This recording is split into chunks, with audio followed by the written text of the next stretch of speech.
Қазақстандықтарға YouTube пен Instagram, TikToktағы контентінің қаралымы үшін төленетін монетизацияға да салық салынады.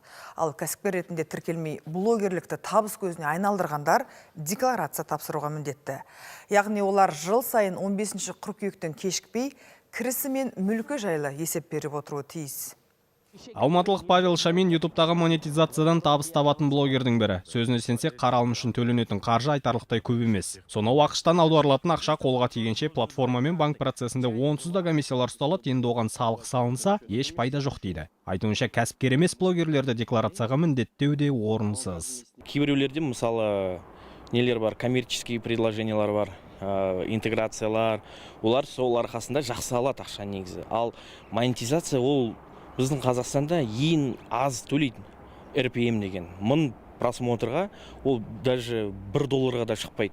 Енді ойласаңшы өзіңіз, мысалы 100 мың ба, миллион ба, белгісіз ғой, сен осы айда ондай просмотр жинайсың ба, жинамайсың ба. Ал мемлекеттік кірістер комитеті заңға сәйкес кез келген кіріске салық салынатын хабарлап отыр. Мейлі оны ақш не Еуропа аударсын. Монетизациядан түскен табыстың 10% қазынаға алынады. Шетелдік компаниялар арқылы кіріс алған жағдайда да Қазақстанда салық төленеді. Егер төлем Қазақстанда салық агенттері деп танылған платформалардың өкілдері арқылы жүзеге асырылса, бұл салық агенті автоматты түрде ұстап аударады.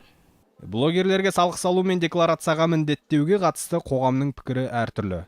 Доходқа налог түсу керек, әрине. Ол бізге жаңағы біздің бюджетке көпке келеді. Налог болу керек. Әркім өз еңбегімен түсіріп жатыр, бір сөзбен айтқан кезде. Сол үшін керек емес деп ойлаймын. Рекламировать етіп, мысалы басқа компаниялардың, шетелдік компаниялар болсын, бұл шетелдік компаниялар табыс көреді, ондықтан ол реклама біздің елде жұмыс жүргізіліп жатқаннан кейін одан салық алу керек деп ойлаймын.